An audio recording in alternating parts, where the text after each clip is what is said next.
Hi students, हमारा आज का जो नया चैप्टर है उसका नेम है enzyme. First year FSc part 1 जो है हमारा, उसमें ये थर्ड चैप्टर है इंजाइम का। इसको हम स्टार्ट कर रहे हैं कि इंजाइम जो है वो क्या होता है, इंजाइम कैसे वर्क करता है, इंजाइम के पार्ट्स कितने हैं, इंजाइम फंक्शन कैसे करेगा। तो हम इस टॉपिक को आगे प्रोसीड करेंगे और आपने हर लेक्चर को जो है वो साथ साथ देखते जाना है। तो सबसे पहले स्टार्ट करने से पहले मैं आपको थोड़ा सा इसका हिस्ट्री के बारे में बता दूं कि इसकी हिस्ट्री जो है वो क्या है, इंजाइम डिस्कवर्ड किसने किया और इंजाइम का मतलब क्या है। ठीक है जी। इंजाइम एक ग्रीक वर्ड से रिलेट करता है। जब इंजाइम एक ग्रीक वर्ड से रिलेट करता है इंजाइमोज, और इंजाइमोज का मतलब होता है लेवेंड। इंजाइमोज का मतलब होता है लेवेंड। लेवेंड का मतलब होता है खमीर उठाना। अक्सर आपने देखा होगा कि रात को अगर आप आटा जो है उसको गूंदने के बाद अगर रख दें तो सुबह के वक्त तक वो जो है वो ऐसे फूल जाता है। फर्मेंटिंग आपको कहते हैं, फर्मेंटेशन हो गई है वहाँ पे, बहुत सारी यीस्ट वगैरह या इस तरह। तो लेवेंड का मतलब होता है खमीर किसी चीज़ का बनाना, उसका मतलब होता है इंजाइम। और वो ब्रांच जो इंजाइम को डील कर रही है उसको हम बोलते हैं इंजाइमोलॉजी। इंजाइमोलॉजी के बाद हमारे पास 1874 में विल्हेल्म कोहने एक साइंटिस्ट था जिसने फर्स्ट टाइम जो है वो इंजाइम को डिस्कवर किया और इंजाइम के ऊपर वर्क किया विल्हेल्म कोहने ने 1874 में। तो स्टूडेंट्स ये हमारे पास इंजाइम का, इसके अलावा हम कहते हैं इंजाइम जो है ये सलाइन सोल्यूशन होता है। ये पुराने कॉन्सेप्ट हैं। अब ये सलाइन सोल्यूशन के बारे में आपको पता है और बहुत से साइंटिस्ट इंजाइम को जो है वो कहते हैं। कब फर्स्ट टाइम कहाँ पे डिस्कवर्ड हुआ, कॉल्स जो है बछड़ा, उसकी जो स्टमक होता है उसके अंदर जो सोल्यूशन है जिसको हम सलाइन सोल्यूशन कहते हैं, उसके अंदर फर्स्ट टाइम इंजाइम जो है वो डिस्कवर्ड हुए। तो ऐसे जो है ये हमारे पास इंजाइम की थोड़ी सी हिस्ट्री है कि इंजाइम कैसे डिस्कवर्ड हुआ और कहाँ पे हुआ। अब मैं असल में चलता हूँ अपने टॉपिक की तरफ। ठीक है जी। सबसे पहले मैं आपको एक सिंपल सी एग्जांपल बताता हूँ कि अगर मेरे पास ना यहाँ पे ये एक हाइड्रोजन है और ये ऑक्सीजन है, जब दोनों को मिलाए ना तो बनता है वाटर। ठीक है जी। लेकिन आपने मैट्रिक में पढ़ा है कि दोनों को मिलाएं वाटर, लेकिन स्टूडेंट ऐसे वाटर नहीं बनता। पहले यहाँ पे आपको एक कैटालिस्ट यूज करना पड़ेगा। जो कैटालिस्ट केमिकल रिएक्शन को करवाएगा, रिएक्टेंट को प्रोडक्ट में कन्वर्ट करेगा, उसको हम कहते हैं कैटालिस्ट। सेम लिविंग ऑर्गेनिज्म की बॉडी जो है, वायरस, बैक्टीरिया, एल्गी, फंजाई, जितने भी ऑर्गेनिज्म है हमारे पास, उनमें भी रिएक्टेंट प्रोडक्ट में कन्वर्ट होते हैं। लेकिन उनमें रिएक्टेंट को प्रोडक्ट में कन्वर्ट करने के लिए भी कैटालिस्ट चाहिए और उन कैटालिस्ट को हम कहते हैं बायो कैटालिस्ट, और बायो कैटालिस्ट को ही हम कहते हैं इंजाइम। समझ आ गई है? इसका मतलब फिर ये हो गया कि लिविंग ऑर्गेनिज्म की बॉडी में जितने भी केमिकल रिएक्शन है उसमें रिएक्टेंट को प्रोडक्ट में कन्वर्ट करने के लिए जो कैटलिस्ट चाहिए उसको हम क्या बोलते हैं, enzyme. Enzyme are also called bio catalyst. ठीक है जी, क्लियर हो गया जी। इसके बाद जब भी हम इंजाइम का इंट्रोडक्शन देखें, आपके पास ये इंट्रोडक्शन है, तो इंजाइम को हम कहते हैं ये बायोलॉजिकल एक्टिव मॉलिक्यूल्स हैं, ये बायोलॉजिकल एक्टिव स्ट्रक्चर्स हैं जिसका काम है हमारी लाइफ को एक्टिव रखना, हमारी लाइफ को कंप्लीट करना, हमारी लाइफ में रिएक्टेंट को प्रोडक्ट में कन्वर्ट करना। ये सारे का सारा काम जो है ये हमारे पास इंजाइम का है। उसके बाद है efficiency of biochemical reactions. Simple, मैं आपको एक छोटी सी बात बताता हूँ। मेरे पास 1 घंटे में एक रिएक्टेंट, 1 घंटे में 50 रिएक्टेंट जो है वो 50 प्रोडक्ट में कन्वर्ट होते हैं। अगर मैं वहां पे इंजाइम यूज करूंगा तो 1 घंटे में हो सकता है 100 रिएक्टेंट 100 प्रोडक्ट में कन्वर्ट हो। तो इसका मतलब फिर ये हो गया कि इंजाइम जो है रिएक्शन को, केमिकल रिएक्शन को स्पीड अप कर देते हैं। केमिकल रिएक्शन को, रिएक्टेंट को जो है वो प्रोडक्ट में कन्वर्ट करने में स्पीड लेते हैं। और स्टूडेंट इससे ही लाइफ पॉसिबल है। हमारी बॉडी के अंदर अगर इंजाइम काम करना छोड़ दे तो इंसान उसी वक्त उसकी डेथ हो जाती है। आप जब भी अक्सर देखा होगा कुछ लोग बिजली, इलेक्ट्रिक शॉक, जो ही उनमें से बिजली पास होती है इंसान उसी वक्त मर जाता है, क्योंकि उसकी बॉडी के अंदर जो इंजाइम ग्लोब्यूलर इन स्ट्रक्चर्स हैं वो डीनेचर हो जाएंगे, वो खत्म हो जाएंगे और इंसान मर जाएगा। ठीक है, ऐसे हमारे पास जो है जब भी आप इंजाइम को देखें, इंजाइम का मैं आपको एक चीज बता दूं, all enzyme are globular protein except ribozymes. कुछ ऐसे इंजाइम होते हैं जो प्योर प्रोटीन के नहीं बने होते, बाकी तकरीबन 99.99% जो इंजाइम है वो प्रोटीन के बने होते हैं। जब ये मेरे पास एक सेल है, आपने सेकंड चैप्टर में पढ़ा था और मैट्रिक में भी पढ़ा है कि सेल के अंदर डबल स्ट्रैंडेड डीएनए है, इससे मैसेंजर आरएनए बनेगा। वो मैसेंजर आरएनए जब साइटोप्लाज्म के अंदर आएगा तो उससे बनेगी प्रोटीन।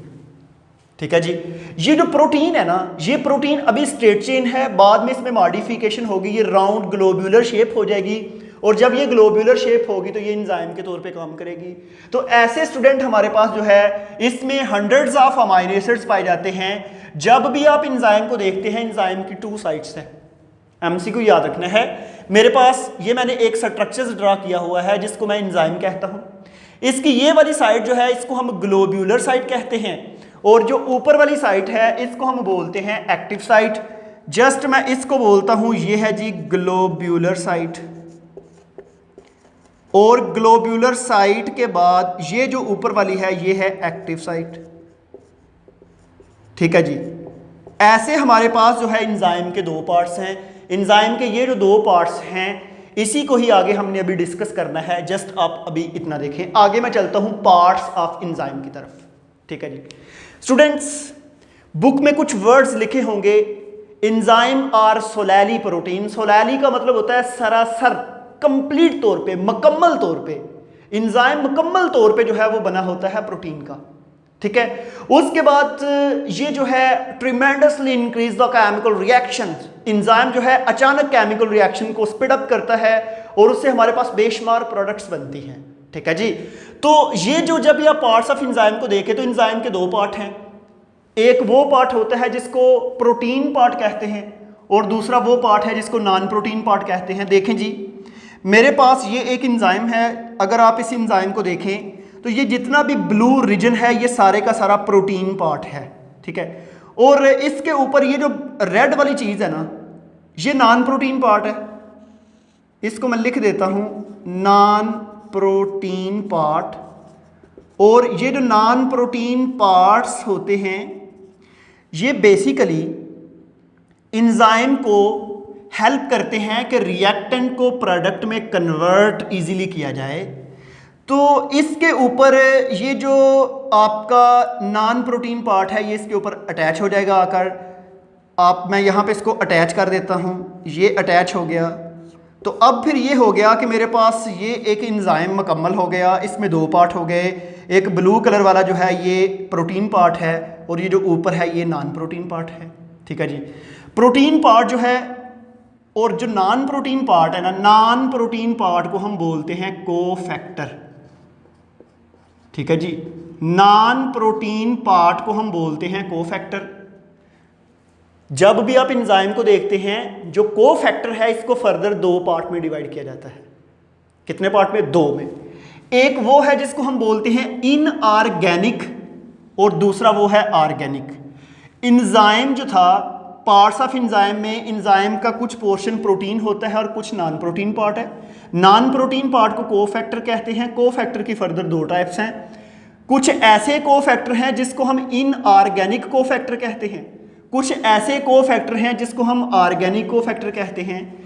तो इनऑर्गेनिक कोफैक्टर का एक और नेम है जिसको हम बोलते हैं एक्टिवेटर। एक्टिवेटर्स में आयन आ जाते हैं हमारे पास मैग्नीशियम, सोडियम, पोटाशियम, इसी तरह जो है और कॉपर्स वगैरह, मैंगनीज वगैरह जो है, ये सारे के सारे हमारे पास जो हैं इनऑर्गेनिक कोफैक्टर हैं।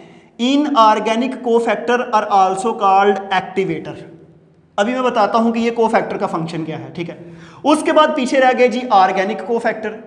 ऑर्गेनिक कोफैक्टर की 2 टाइप हैं। कुछ ऐसे हैं जिसको हम कहते हैं प्रोस्थेटिक ग्रुप और कुछ ऐसे हैं जिसको हम कहते हैं कोएंजाइम। तो स्टूडेंट इनऑर्गेनिक और ऑर्गेनिक मॉलिक्यूल दोनों का फ़र्क मैंने आपको चैप्टर नंबर 1 में बताया था और आपने मैट्रिक में भी पढ़ा है कि ऑर्गेनिक और इनऑर्गेनिक में फ़र्क क्या होता है। ठीक है, मैं यहाँ पे डिस्कस नहीं कर रहा जी। प्रोस्थेटिक ग्रुप जो है, जब भी आप एंजाइम को देखें, एंजाइम के ऊपर जो कोफैक्टर है अगर वो ऑर्गेनिक हो और साथ वो एंजाइम के साथ कोवलेंटली अटैच हो, आप ये कह सकते हैं कि वो इसके साथ कोवलेंट बॉन्ड बना ले, उस कोवलेंट बॉन्ड की वजह से परमानेंटली कोफैक्टर ऑर्गेनिक जो एंजाइम के ऊपर एक्टिव साइड पे परमानेंटली अटैच होता है, कोवलेंट बॉन्ड बना के, उसको बोलते हैं प्रोस्थेटिक ग्रुप। ठीक है जी। और कुछ ऐसे कोफैक्टर हैं ऑर्गेनिक जो एंजाइम की एक्टिव साइट पे लूजली अटैच हैं, मीन के वंडरवाल फोर्सेज है या हाइड्रोजन बॉन्डिंग है, जब उनका दिल चाहे वो अटैच हो जाए, जब केमिकल रिएक्शन कंप्लीट हो जाए वो रिमूव हो जाए, तो उनको हम बोलते हैं कोएंजाइम। तो प्रोस्थेटिक ग्रुप की अगर आप एग्जांपल है तो फ्लेवन न्यूक्लियोटाइड है, कोएंजाइम की अगर एग्जांपल है तो नैड है, निकोटिनामाइड डाइन्यूक्लियोटाइड, जो आप सेकंड चैप्टर में पढ़ के आए हैं कि हमारे पास ये कोएंजाइम की एग्जांपल्स हैं। ठीक है जी, ये हमारे पास थोड़ा सा इसका इंट्रोडक्शन था। अब मैं यहाँ पे आपको बताऊं कि जब भी आप एंजाइम को देखें, मैंने पहले स्टार्ट में बताया था कि एंजाइम का काम है रिएक्टेंट को प्रोडक्ट में कन्वर्ट करना। एंजाइम को जब आप देखें, ये एंजाइम की ऊपर एक्टिव साइट है। ठीक है जी, ये जो ग्रीन कलर वाला है ना, ये है जी मेरे पास सबस्ट्रेट, ये जो ग्रीन कलर वाला है ये है मेरे पास सबस्ट्रेट, और ये जो है ये है जी क्या कोफैक्टर, कौन किस कलर वाला, रेड वाला। अब देखें ये जो सबस्ट्रेट है ना, सबस्ट्रेट इसकी एक्टिव साइड पे अटैच होगा। डायग्राम नंबर 2 में देख लें आप, आपको जो सबस्ट्रेट है वो इसकी एक्टिव साइड पे आपको नजर आ रहा है अटैच है, लेकिन यहां पे जो जगह खाली बच रही है एक्टिव साइट पे वो फिल किसने की है, कोफैक्टर ने। इसका मतलब है कि जब आप सबस्ट्रेट को देखें, जब सबस्ट्रेट उसकी एक्टिव साइट पे अटैच होता है तो कुछ जगह जो पीछे फिल करने वाली रहती है उसको सबस्ट्रेट फिल नहीं कर रहा होता, उसको फिर कौन करता है आके, कोफैक्टर। हम ये भी कहते हैं कि कोफैक्टर एक ब्रिज के तौर पे काम कर रहा है, दोनों को आपस में मिला रहा है। ठीक है, यहां पे मैं अगर थोड़ा सा इसको और एक्सप्लेन करना चाहूं तो वो ये है कि मेरे पास ये एक एक्टिव साइट है एंजाइम की, अब इसके ऊपर ना आके अटैच होना है ब्लैक कलर वाले कोफैक्टर ने। तो कोफैक्टर अटैच होने से पहले यहां पे ना पहले एक इस सरफेस को, इसको हम कैटालिटिक, आगे जाके हम पढ़ेंगे कि एक्टिव साइट के फर्दर 2 पार्ट हैं, एक कैटालिटिक साइट है और एक्टिव साइट है। ठीक है, मतलब कि ये जो सबस्ट्रेट है इसने इसके ऊपर अटैच होना है, अटैच होने के लिए सबस्ट्रेट को मैंने बना दिया ब्लैक से। अब ये सबस्ट्रेट अटैच हुआ है, ये जो सबस्ट्रेट अटैच हुआ है एंजाइम के साथ, सेंटर में कौन रोल प्ले कर रहा है, कोफैक्टर। तो कोफैक्टर यहाँ पे ब्रिज के तौर पे काम कर रहा है, दोनों को आपस में मिला रहा है। ये असल में ये डायग्राम ये शो कर रही है। ठीक है जी, तो डायग्राम नंबर 1 के अंदर हमारे पास जब सबस्ट्रेट ने अटैच होना था, कोफैक्टर आके जुड़ा, उसने आके इसको जोड़ दिया, ये कॉम्प्लेक्स बन गया, इसको हम ES complex, enzyme substrate complex कहते हैं। यहाँ पे ये जो रिएक्टेंट है ना, इस रिएक्टेंट को फर्दर बना के ये ब्लैक कलर के प्रोडक्ट में कन्वर्ट कर दिया, और हमारे पास ये एंजाइम और कोफैक्टर दोबारा अपनी ओरिजिनल शक्ल में आ जाएंगे और फिर दूसरे सबस्ट्रेट को पकड़ के फिर प्रोडक्ट में, फिर दोबारा आएंगे दूसरे सबस्ट्रेट को पकड़ के फिर प्रोडक्ट में। इसका मतलब ये हुआ कि एक एंजाइम जो है वो ये नहीं है कि एक प्रोडक्ट को कन्वर्ट करने के बाद यूजलेस हो जाएगा, नो, वो उसको प्रोडक्ट में कन्वर्ट करने के बाद दोबारा यूजिंग के लिए इस्तेमाल होता है, दोबारा यूज होता है, दोबारा सबस्ट्रेट को पकड़ेगा और फिर उसको प्रोडक्ट में कन्वर्ट करेगा। अंडरस्टैंड? तो ये स्टूडेंट हमारे पास जो है थोड़ा सा इंट्रोडक्शन था, इसमें मैंने इंट्रोडक्शन भी बताया, पार्ट्स ऑफ एंजाइम भी बता दिए, उसमें डिफरेंट टाइप्स भी बता दी। तो आगे मैं इसको ना यहाँ पे 2 चीज़ें और बताता हूँ। हमारे पास 2 वर्ड हैं जिसको हम बहुत डिटेल में स्टडी करते हैं। एक है जी एपो एंजाइम, एपो एंजाइम के साथ जो दूसरा है वो है जी होलो एंजाइम। तो मुझे पहले तो आप बताएं कि क्या अकेला एंजाइम बगैर कोफैक्टर के काम कर सकता है? आंसर है नो। स्टूडेंट, जितने भी कोफैक्टर, जितने भी एंजाइम हैं, उनको काम करने के लिए कोफैक्टर की जरूरत है। वो एक्टिवेटर की फॉर्म में हो, वो प्रोस्थेटिक ग्रुप की फॉर्म में हो, वो कोएंजाइम की फॉर्म में हो, उसको केमिकल रिएक्शन करवाने के लिए रिएक्टेंट की जरूरत, उसको कोफैक्टर की जरूरत है। तो यहां पे जो है आप अगर देखें तो ये मेरे पास एक एंजाइम है और ये इसके ऊपर कोफैक्टर है। ये जब दोनों आपस में मिल जाते हैं तो दोनों को मिला के कलेक्टिवली हम बोल देंगे होलो एंजाइम। होलो का मतलब होता है इकट्ठे, ठीक है। और अगर हम इस एंजाइम के ऊपर कोफैक्टर को रिमूव कर दें, मीन कि इसके ऊपर को एंजाइम या प्रोस्थेटिक ग्रुप नहीं है, तो अब ये जो एंजाइम है इसको हम बोलेंगे एपो एंजाइम। एपो का मतलब ये होता है साइड, अलहदा। ऐसी चीज जो एंजाइम से पिछली स्टेज पे हो, काम करने से अभी इनिशियल स्टेज पे हो, उसको हम बोलते हैं एपो एंजाइम। आप ये कह सकते हैं कि ऐसे एंजाइम जिस पे कोफैक्टर अटैच होते हैं उसको बोलते हैं होलो। और अगर हम कोफैक्टर को रिमूव कर दें, मीन के प्रोस्थेटिक ग्रुप या उसका कोएंजाइम रिमूव कर दें, तो हमारे पास जो है वो पीछे जो बचेगा उसको हम बोलेंगे एपो एंजाइम। तो ये था हमारे पास इसका थोड़ा सा इंट्रोडक्शन। और यहाँ पे एक चीज़ मैं और बताता जाऊँ कि जब भी हम कोफैक्टर को देखें तो बहुत से कोफैक्टर जो है वो वाइटामिन है। वाइटा का मतलब ही लाइफ होता है, माइन मिनरल से निकला है। ऐसे मिनरल जो लाइफ के लिए बड़े ज़रूरी हैं उनको हम वाइटामिन कहते हैं। बहुत से वाइटामिन जो है वो कोफैक्टर के तौर पे काम करते हैं। अक्सर आप खुराक सारी लेते हैं लेकिन आप फिर भी वीक हैं, डॉक्टर आपको कहते हैं यार आप मल्टी वाइटामिन यूज़ करें।